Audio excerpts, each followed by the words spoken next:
কুল হুয়াল্লাহু আহাদ আল্লাহুস সামাদ লাম ইয়ালিদ ওয়া লাম ইউলাদ ওয়া লাম ইয়াকুল লাহু কুফুয়ান আহাদ। কুল নবী আপনি বলুন আল্লাহু আহাদ, আল্লাহ এক, আল্লাহুস সামাদ, আল্লাহ বেনিয়াজ, লাম ইয়ালিদ ওয়া লাম ইউলাদ, আল্লাহ কারো কাছ থেকে জন্মগ্রহণ করেন নাই, আল্লাহ কাউকে জন্ম দেন নাই, ওয়া লাম ইয়াকুল লাহু কুফুয়ান আহাদ, আল্লাহর সমকক্ষ কেহ নাই। আল্লাহ তাআলা এই সূরা নাজিল করে দিলেন, পয়গম্বর এই সূরার দাওয়াত মানুষকে দিতে শুরু করলেন। পয়গম্বর বলেন কুলু লা ইলাহা ইল্লাল্লাহ তুফলিহুন, ও আমার উম্মতেরা তোমরা বলো লা ইলাহা ইল্লাল্লাহ, আল্লাহ ছাড়া কোনো ইলাহ নাই, আল্লাহ ছাড়া কোনো মাবুদ নাই, তোমরা সফল কাম হয়ে যাইবা, তোমরা সাকসেসফুল হয়ে যাইবা।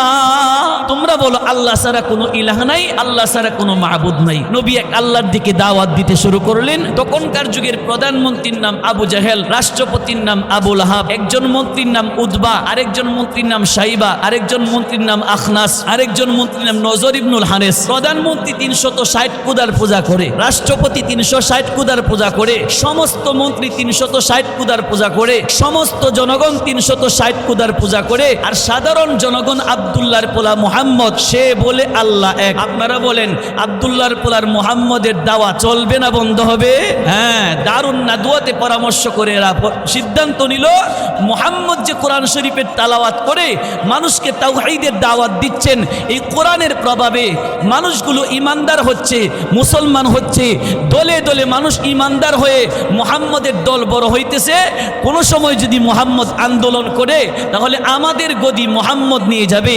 সুতরাং মুহাম্মদের সাথে আমাদের একটা সমঝোতা আসার দরকার, একটা ফয়সালা আসার দরকার। কি ফয়সালা? মুহাম্মদকে বললেন, হে মুহাম্মদ শোনো, তুমি এক কুদার দাবিদার, আমরা 360 কুদার দাবিদার, আমরা সবাই মিলে একদিন তোমার কুদার ইবাদত করব, তুমি একদিন আমাদের খুদার ইবাদত করবা। শেরে ইবাদত করি, শেরে ইবাদত করি। আল্লাহ তাআলা রাসূলকে কোরআন শরীফের সূরা নাজিল করে জানাইলেন, কুল ইয়া আইয়ুহাল কাফিরুন লা আ'বুদু মা তা'বুদুন ওয়ালা আনতুম আবিদুনা মা আ'বুদু ওয়ালা আনা আবিদুম মা আবাদতুম ওয়ালা আনতুম আবিদুনা মা আ'বুদু।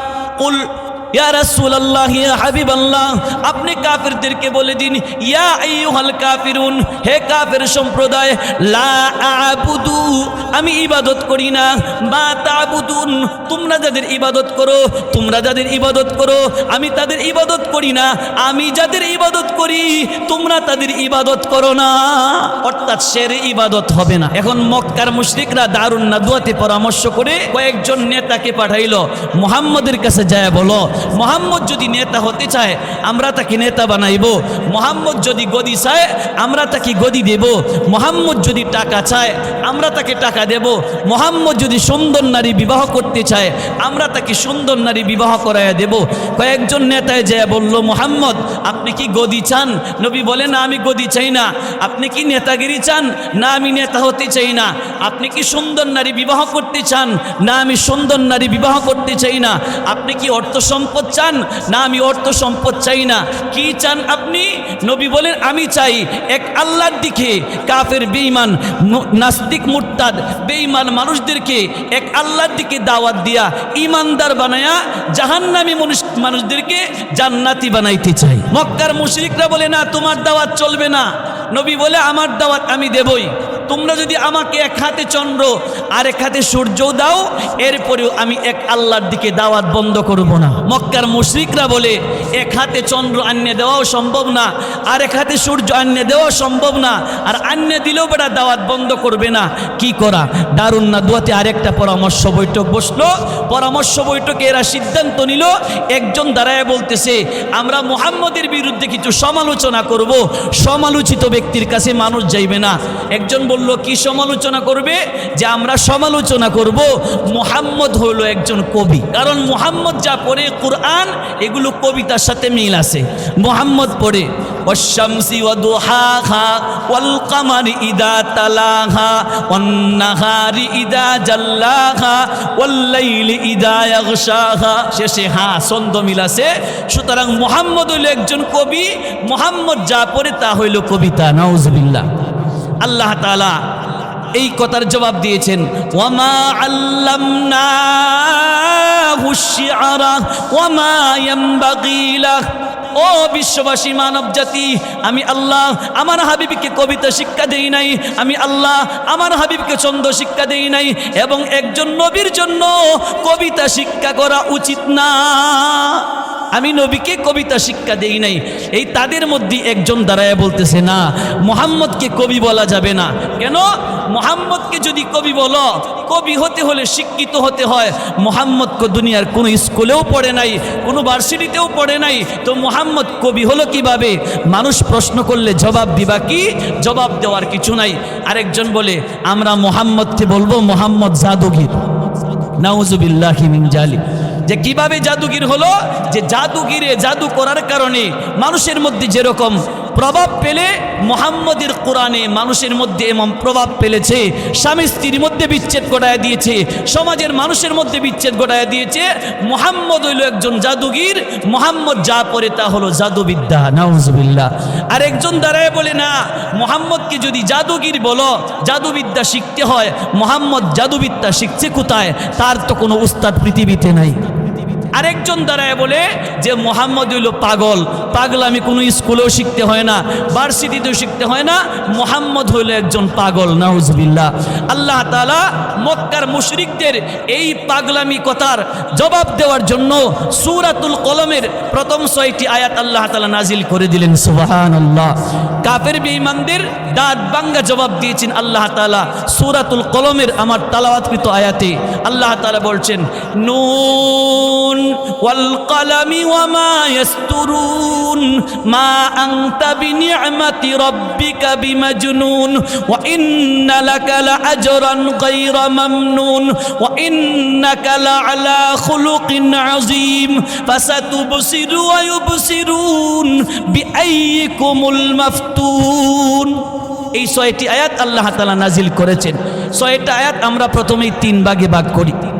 নুন ওয়াল কলামি ওয়ামা ইয়াসতুরুন, এই হলো আয়াতগুলোর প্রথম ভাগ। মা আনতা বিনি'মাতি রাব্বিকা বিমাজনুন ওয়া ইন্না লাকা লাআজরান গায়রা মামনুন ওয়া ইন্নাকা লাআলা খুলুকিন আযীম, এই হলো আয়াতগুলোর দ্বিতীয় ভাগ। ফাসাতুবসিরু ওয়া ইউবসিরুন বিআইয়িকুমুল মাফতুন, এই হলো আয়াতগুলোর তৃতীয় ভাগ। প্রথম ভাগের আলোচ্য বিষয় দলিলের আলোচনা, দ্বিতীয় ভাগের আলোচ্য বিষয় দাবির আলোচনা, তৃতীয় ভাগের আলোচ্য বিষয় নবীকে যারা পাগল বলেছিল ওই সমস্ত ব্যক্তিদের আলোচনা। প্রথম ভাগে দলিল দিয়েছেন 3টা। 1 নম্বর দলিল নুন, 2 নম্বর দলিল ওয়াল কলম, 3 নম্বর দলিল ওয়ামা ইয়াসতুরুন। প্রথম দাবি মা আনতা বিনি'মাতি রাব্বিকা বিমাজনুন, 2 নম্বর ওয়া ইন্না লাকা লাআজরান গায়রা মামনুন, 3 নম্বর ওয়া ইন্নাকা লাআলা খুলুকিন আযীম। আল্লাহ 3টা দাবি পেশ করেছেন। 3টা দাবির সপক্ষে আল্লাহ 3টা দলিল দিয়েছেন। 1 নম্বর দলিল হলো নুন। নুনের ব্যাপারে মুফাসসিরিন ইকরাম 2 দলে বিভক্ত। একদল মুফাসসির বলে নুনের ব্যাখ্যা করা যাবে, আরেক দল মুফাসসির বলে নুনের ব্যাখ্যা করা যাবে না। কেন? নুন হইল বিক্ষিপ্ত অক্ষর, বিক্ষিপ্ত অক্ষরের ব্যাখ্যা হয় না। তারা বলে আল্লাহু আ'লামু বিমুরাদিহি বিদালিক, এই নুন, আলিফ লাম মিম, হা মিম, এগুলোর অর্থ কি? এগুলোর অর্থ জানে একমাত্র আল্লাহ তাআলা, আল্লাহ ছাড়া কেউ জানে না। যেমন বাংলাতেও কিছু বিক্ষিপ্ত অক্ষর আছে, যেমন ATM, ATM এর দ্বারা কি উদ্দেশ্য? যিনি রেখেছেন, যিনি নামকরণ করেছেন তিনিই জানে, আর কেউ জানে না। এক মুরব্বী এক যুবককে জিজ্ঞাসা করে, বাবা তুমি কি পড়ালেখা করেছো? যুবক বলে, চাচা আমি পড়ালেখা করেছি TTMP, চাচায় কয় সর্বনাশ করছে। জীবনে কত ডিগ্রির কথা শুনলাম, TTMP এমন ডিগ্রির কথা তো কোনোদিন শুনছি না। বাবা এই ডিগ্রি কি বাংলাদেশ থেকে নিছো নাকি বাহির থেকে? বাতিজা কয় চাচা আপনি এর ব্যাখ্যা বুঝছেন না। TTMP এর অর্থ হলো প্রথম টিতে টেনে, দ্বিতীয় টুতে টুনে, টেনে টুনে। MA মানে মেট্রিক, FA মানে পাস। TTMP এর ব্যাখ্যা হলো টান্যা টুন্যা মেট্রিক পাস। চাচায় কয় সর্বনাশ করছে, মনে করছিলাম কত বড় ডিগ্রি অর্জন করছো, এখন টান্যা টুন্যা মেট্রিক পাস। আচ্ছা বাবা কি করো? কয় করি MBBS। এই সর্বনাশ করছি, টান্যা টুন্যা মেট্রিক পাস করে MBBS। মানুষে ভালো রেজাল্ট করে MBBS হইতে পারে না, টান্যা টুন্যা মেট্রিক পাস করে MBBS হয়ে গেছো। কয় চাচা আপনি এটার ব্যাখ্যা বুঝছেন না। MBBS এর অর্থ হলো MA মানে মা, প্রথম বিতে বাবার, মা বাবার, দ্বিতীয় বিতে বেকার, SA মানে ছেলে। MBBS এর অর্থ হলো মা বাবার বেকার ছেলে। চাচায় কয় সর্বনাশ করছে, তোমার এই জাতের ডিগ্রির কথা আর জীবনে কোনোদিন শুনছি না। আচ্ছা বলেন তো MBBS এর অর্থ আমরা জানি? আমরা জানি না। TTMPর ব্যাখ্যা আমরা জানি না, ATM এর ব্যাখ্যা আমরা জানি না। এরকম একদল মুফাসসির বলেন নুনের অর্থ কি আমরা জানি না, কাফের অর্থ কি আমরা জানি না, হামিম এর অর্থ কি আমরা জানি না, আলিফ লাম মিম এর অর্থ কি আমরা জানি না। এগুলোর অর্থ জানে একমাত্র আল্লাহ। আরেকদল মুফাসসির বলেন না না, আল্লাহ কুরআন শরীফের মধ্যে ইরশাদ করেছেন আফালা ইয়াতাদাব্বারুনাল কুরআনা আম আলা কুলুবিন আকফালুহা। আল্লাহ তাআলা বলছেন ও বিশ্বের মানব জাতি, আমি আল্লাহ তো তোমাদের অন্তরে তালা লাগাই নাই। তোমরা চন্দ্র নিয়ে গবেষণা করো, সূর্য নিয়ে গবেষণা করো, পাহাড় নিয়ে গবেষণা করো, তোমাদের ব্লাড নিয়ে গবেষণা করো, প্রস্রাব নিয়ে গবেষণা করো, পায়খানা নিয়ে গবেষণা করো, পানি নিয়ে গবেষণা করো। তোমরা আমরা কোরআন নিয়ে, আমার কোরআন নিয়ে কেন গবেষণা করো না? আমি আল্লাহ কি তোমাদের অন্তরে তালা লাগাইছি? আমি আল্লাহ তো তোমাদের অন্তরে তালা লাগাই নাই। আমি আল্লাহ তো তোমাদের অন্তরে তালা লাগাই নাই। আমার কোরআন নিয়ে কেন গবেষণা করো না? এখন জিগায় ওই মুফাসসির সাহেবরে, আপনি বলছেন ব্যাখ্যা করা যাবে না। আচ্ছা বলেন তো নুন কোরআন শরীফের ভিতরে না বাহিরে? বলে ভিতরে। হামিম কোরআন শরীফের ভিতরে না বাহিরে? ভিতরে।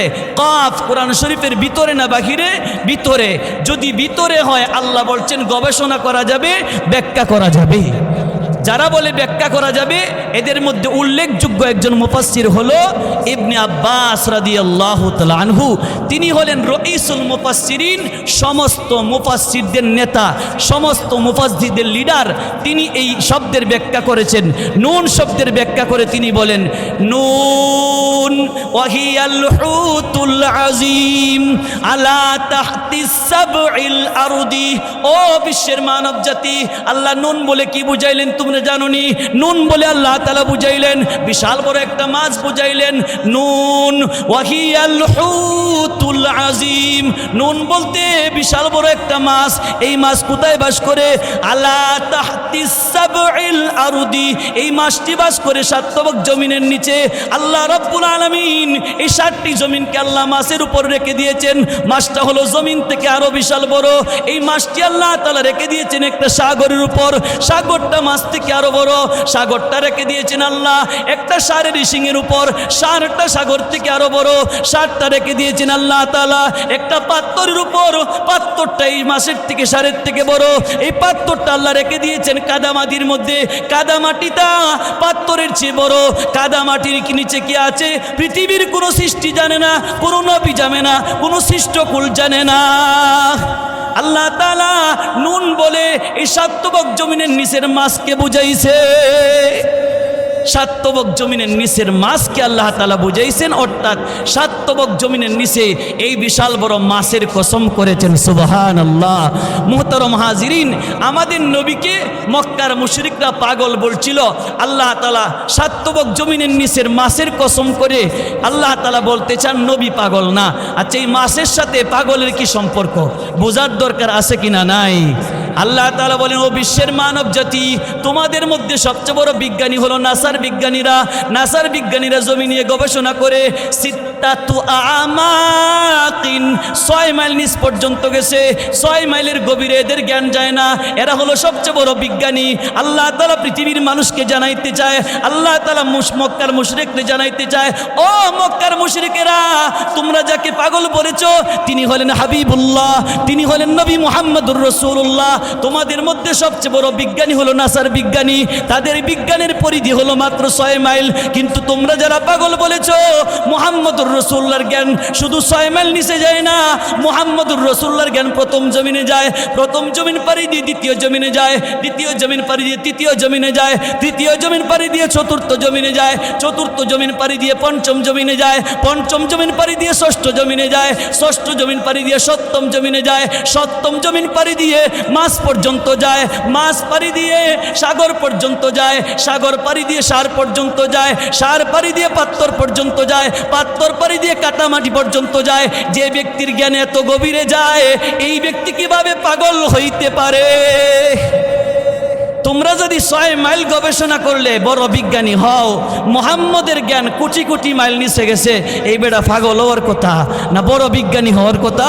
এটাই আল্লাহ রাসূল এক হাদিসে বলছেন, বুইস্তু মুআল্লিমান আল আউয়ালিন ওয়াল আখিরিন, আমি নবী পৃথিবীর জমিনের সমস্ত শিক্ষকের শিক্ষক হিসেবে এসেছি। আদম পয়গম্বর থেকে শুরু করে কিয়ামত পর্যন্ত যারা বিজ্ঞানী আসবে, আমি নবী ওই সমস্ত বিজ্ঞানীর উস্তাদ হিসেবে পৃথিবীতে এসেছি। আদম পয়গম্বর থেকে শুরু করে পৃথিবীর শুরু লগ্ন থেকে শুরু করে শেষ পর্যন্ত যত মাস্টার আসবে, সমস্ত মাস্টারের শিক্ষক হিসেবে আমি এসেছি। আমি সমস্ত শিক্ষকের শিক্ষক, আমি সমস্ত বিজ্ঞানীর শিক্ষক, আমি সমস্ত ইঞ্জিনিয়ারের শিক্ষক।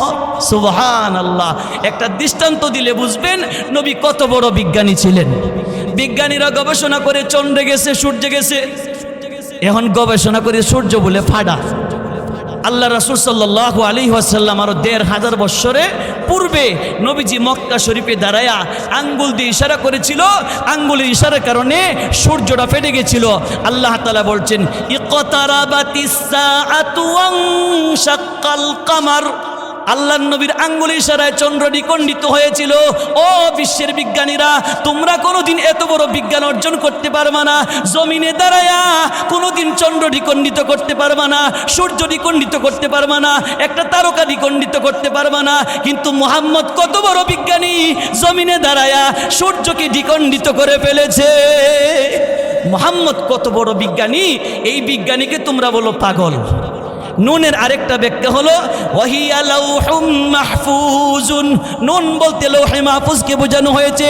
লৌহে মাহফুজ কোথায়? আমাদের মাথার উপরে প্রথম আসমান, প্রথম আসমান পাড়ি দিয়ে দ্বিতীয় আসমান, দ্বিতীয় আসমান পাড়ি দিয়ে তৃতীয় আসমান, তৃতীয় আসমান পাড়ি দিয়ে চতুর্থ আসমান, চতুর্থ আসমান পাড়ি দিয়ে পঞ্চম আসমান, পঞ্চম আসমান পাড়ি দিয়ে ষষ্ঠ আসমান, ষষ্ঠ আসমান পাড়ি দিয়ে সপ্তম আসমান, সপ্তম আসমান পাড়ি দিয়ে সিদরাতুল মুনতাহা, সিদরাতুল মুনতাহা পাড়ি দিয়ে লৌহে মাহফুজ। আল্লাহ মক্কাবাসী মানব জাতিকে বুঝাইলেন, ও মক্কার মানব জাতি, তোমরা যাকে পাগল বলেছো, এই ব্যক্তির জ্ঞান প্রথম আসমানে যায়, দ্বিতীয় আসমানে যায়, তৃতীয় আসমানে যায়, চতুর্থ আসমানে যায়, পঞ্চম আসমানে যায়, ষষ্ঠ আসমানে যায়, সিদরাতুল মুনতাহায় যায়। এই ব্যক্তির জ্ঞান লৌহে মাহফুজ পর্যন্ত যায়। এত উপরে যে ব্যক্তির জ্ঞান যায়, এই ব্যক্তি কি পাগল হওয়ার কথা? এই ব্যক্তি পাগল না। আল্লাহ বলেন, এই ব্যক্তি হলো পৃথিবীর মধ্যে সবচেয়ে বড় বিজ্ঞানী। আল্লাহ বলেন, মা আনতা বিনিআমাতি রাব্বিকা বিমাজনুন, হাবিব আমার, মক্কার মুশরিকরা আপনাকে পাগল বলেছে, আমি আল্লাহ আপনাকে যে নিয়ামত দিয়েছি, আমি আল্লাহর নিয়ামতে আপনি পাগল না। 1 নাম্বার কসম করেছেন নুন। 2 নাম্বার আল্লাহ বলেন ওয়াল কালাম, আমি আল্লাহ কলমের কসম করে বলি, আমার হাবিব পাগল হইতে পারে না। কলমের কসম করেছেন। কলম 3 প্রকার। 1 নাম্বার কলমুত তকদির, তকদির লেখার কলম। 2 নাম্বার কলমুল মালাইকা, ফেরেশতার কলম। 3 নাম্বার কলমুল ইনসান, মানব জাতির কলম। তকদির লেখার কলম কি? আল্লাহর হাবিব বলেন, আউয়ালু মা খালাকাল্লাহুল কলম, আল্লাহ তাআলা পৃথিবী সৃষ্টি করার পূর্বে একটা কলম সৃষ্টি করেছে। আল্লাহ কলম সৃষ্টি করেছেন নূর দিয়া। কলমটা কত বড়? জমিন থেকে আসমান পর্যন্ত এতটুকু লম্বা কলম। কলম সৃষ্টি করে আল্লাহ তাআলা বলেন, উক্তুব, ও কলম লিখতে শুরু করো। কলমকে আল্লাহ বললেন, কলম লিখো। কলম কলে ইয়া রাব্বি মা আক্তুবু, আমি কি লিখবো ও প্রভু আমি কি লিখবো? আল্লাহ তাআলা বলেন উক্তুবিল কদর, ও কলম তকদির লিপিবদ্ধ করো। ফাকাতাবা মা কানা ওয়া মা হুয়া কাইনুল ইলাল আবাদ, অতঃপর এই তকদিরের কলম দিয়া তকদির লিপিবদ্ধ শুরু করলো। পৃথিবীর জমিনে কয়জন মানুষ আসবে, কার ছেলে কয়টা হবে, কার মেয়ে কয়টা হবে, কে কোথায় খাইবে, কে কোথায় ঘুমাইবে, তার মৃত্যু কখন হবে, সব কিছু এই তকদিরের কলম দিয়ে লিপিবদ্ধ করেছে। সুবহানাল্লাহ। আল্লাহ এই গুরুত্বপূর্ণ তকদিরের কসম, কলমের কসম করেছেন। 2 নাম্বার ব্যাখ্যা হলো কলমুল মালায়েকা, ফেরেশতাদের কলম। আমরা যদি এগুলোর পরিপূর্ণ ব্যাখ্যা করি সামনে যেতে পারবো না। আমরা 3 নাম্বার একটা দাবির ব্যাখ্যা করি। আল্লাহ তাআলা বলেন ইন্নাকা লাআলা খুলুকিন আযীম। ইয়া রাসূলুল্লাহ, ইয়া হাবিবাল্লাহ, মক্কার মুশরিকরা আপনাকে পাগল বলেছে, আপনি কিন্তু পাগল না, আপনি হলেন পৃথিবীর মধ্যে সর্বশ্রেষ্ঠ চরিত্রবান, আপনি শ্রেষ্ঠ চরিত্রবান। চরিত্র 3 প্রকার। 1 নাম্বার খুলুকে হাসান, 2 নাম্বার খুলুকে কারিম, 3 নাম্বার খুলুকে আজিম। খুলুকে হাসান হলো ভালো চরিত্র।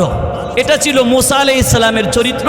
কেউ যদি তাপ্পড় দিত তারে তিনি একটা তাপ্পড় দিতেন, সমান সমান শেষ।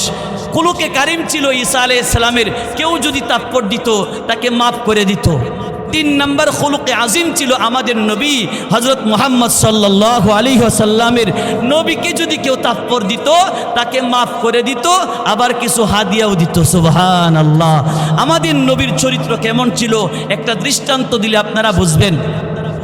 নবী যখন মক্কা শরীফ থেকে হিজরত করে মদিনায় চলে গেলেন, মদিনার মানুষ নবীর কাছে আইসা কালিমা পড়ে মুসলমান হইতে শুরু করলো।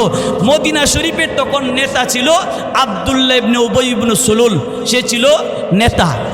নেতাজি দেখলো যে মানুষ যেভাবে মুহাম্মদের কাছে যাইতেছে, আমি নেতা দাবি করলে মানুষে মানবে না, সুতরাং আমার নেতাগিরি টিকায় রাখার জন্য মুহাম্মদের কাছে যাওয়ার দরকার।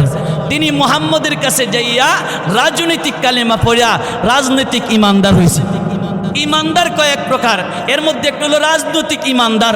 কিছু ইমানদার আছে আমাদের সমাজে মাইক নিয়ে কয় আমি মুসলমানও না আমি হিন্দু না, এই রাজনৈতিক ইমানদার।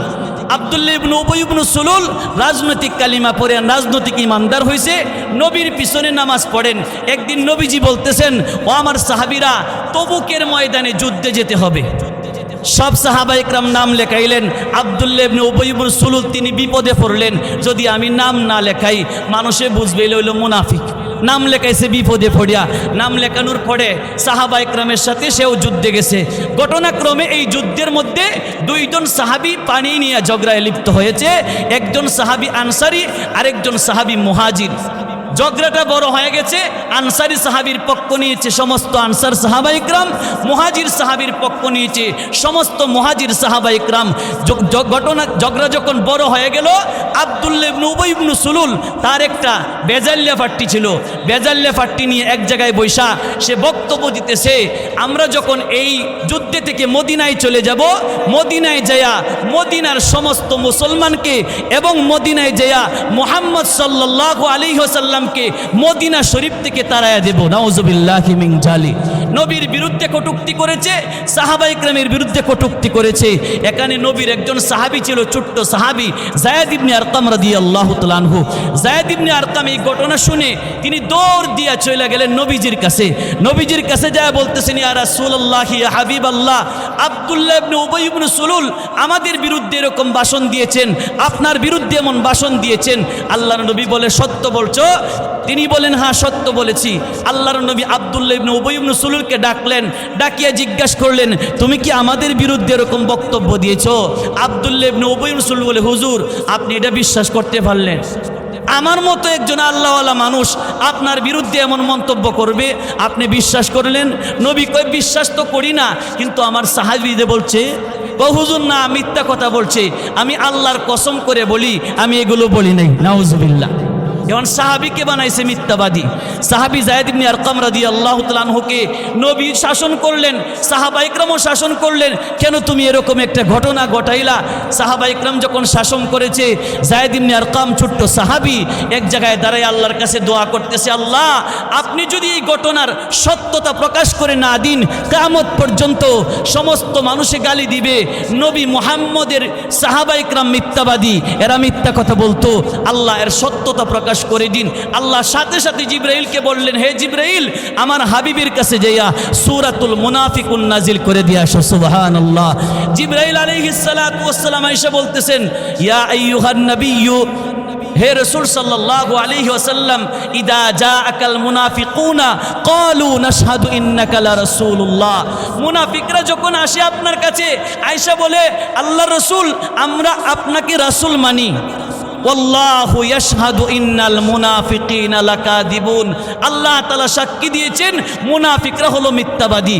এই সূরার মধ্যে সে যে গালিটাও দিয়েছিল, আল্লাহ তাআলা গালিটার কথা উল্লেখ করে দিয়েছেন, লা ইরজানা ইলাল মাদিনাতি লা ইখরিজান্নাল আ'আজ্জু মিনহাল আযাল।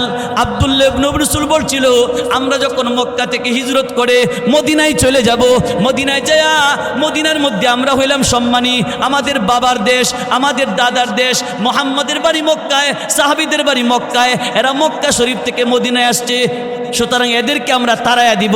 এই আয়াত যখন নাজিল হয়ে গেল, আল্লাহ রাসূল আব্দুল্লাহ ইবনে উবাই রাসূলকে জানাইলেন যে তুমি তো মিথ্যা কথা বলছো, আমার সাহাবী তো সত্য কথাই বলছিল।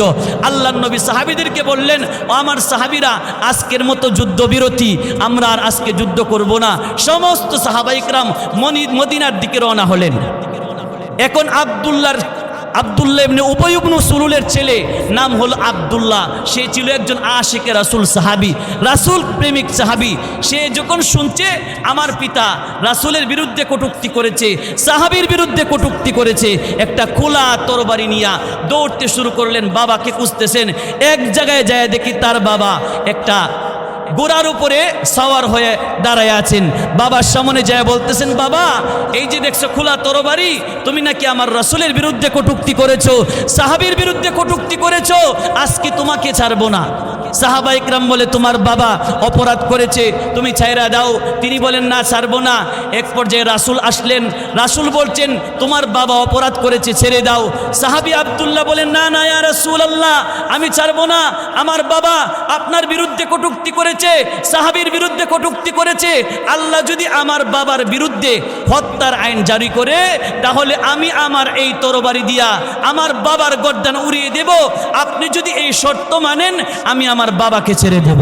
নবী বলেন, ঠিক আছে, তোমার এই শর্ত মানা হবে। নবীজি যখন শর্ত মানলেন, আব্দুল্লাহ ছেড়ে দিলেন।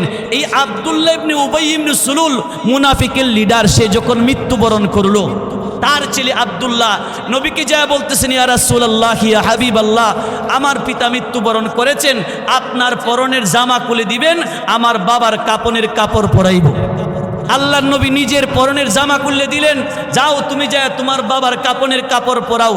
নবী আপনি আমার বাবার জানাজার নামাজ পড়াইবেন। নবী বললেন, ঠিক আছে, আমি তোমার বাবার জানাজার নামাজ পড়াইব। জানাজার নামাজ শুরু হবে, নবীজি ইমামতি করবেন, সামনে যাইতেছেন। উমর রাদিয়াল্লাহু তাআলা আনহু দাঁড়ায় বলি, ইয়া রাসূলুল্লাহ, ইয়া হাবিবাল্লাহ, আল্লাহ কোরআন শরীফে বলছেন, ইস্তাগফির লাহুম আও লা তাস্তাগফির লাহুম ইন তাস্তাগফির লাহুম ৭০ মাররাতান ফালান ইয়াগফিরাল্লাহু লাহুম। ইয়া রাসূলুল্লাহ, ইয়া হাবিবাল্লাহ, আল্লাহ কোরআন শরীফের মধ্যে বলছেন, আপনি যদি মুনাফিকের পক্ষ হইয়া, মুনাফিকদের পক্ষ হইয়া ৭০ বার ইস্তিগফার করেন, আল্লাহ আপনার ইস্তিগফার কবুল করবে না।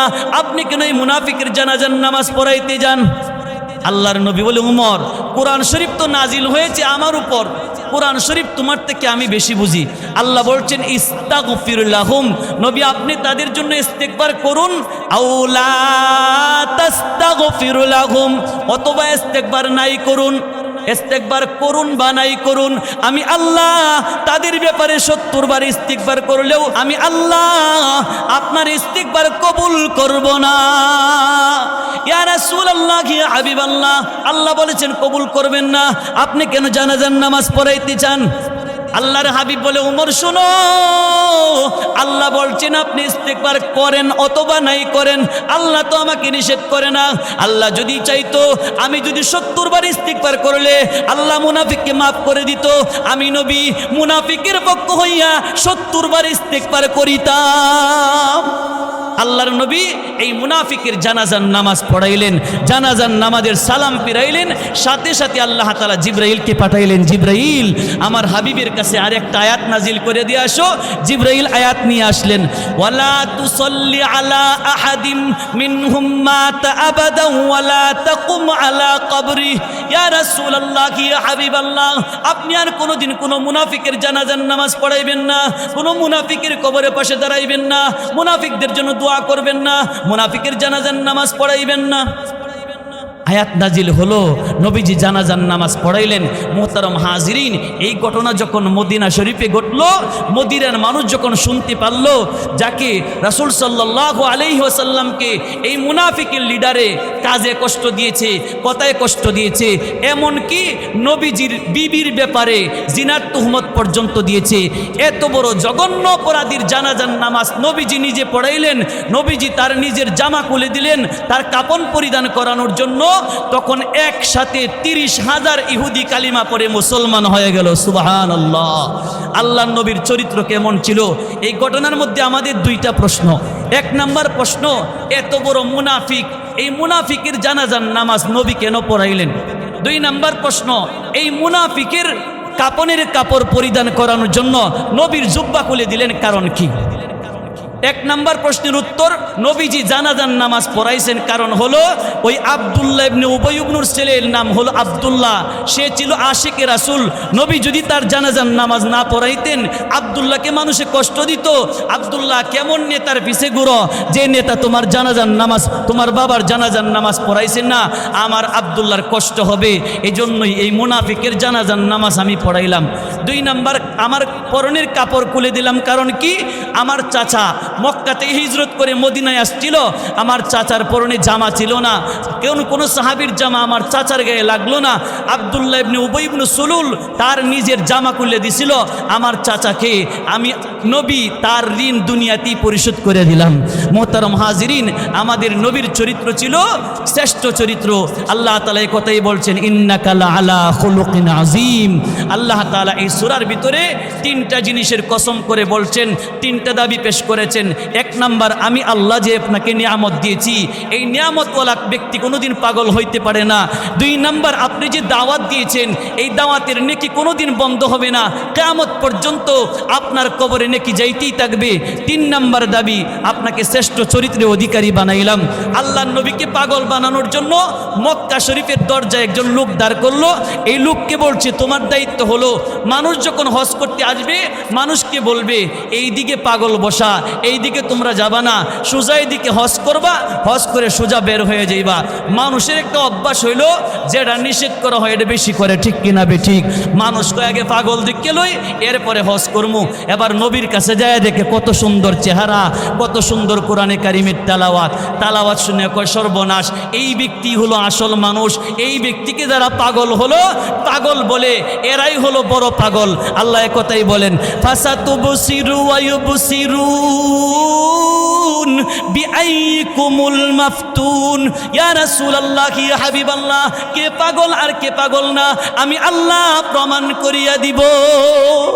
মোহতারম হাজরিন, হজরত এসে গেছেন, গুরুত্বপূর্ণ আলোচনা করবেন। আল্লাহ তাআলা যে আলোচনা হয়েছে এর উপর আমাকে, আপনাকে, সবাইকে আমল করার তৌফিক দান করেন, আমিন। ওয়া আখিরু দাওয়ানা আনিল হামদুলিল্লাহি রাব্বিল আলামিন ওয়াসসালাতু ওয়াসসালামু আলাইকা সাইয়্যিদুল মুরসালিন। আসসালামু আলাইকুম ওয়া রাহমাতুল্লাহি ওয়া বারাকাতুহু।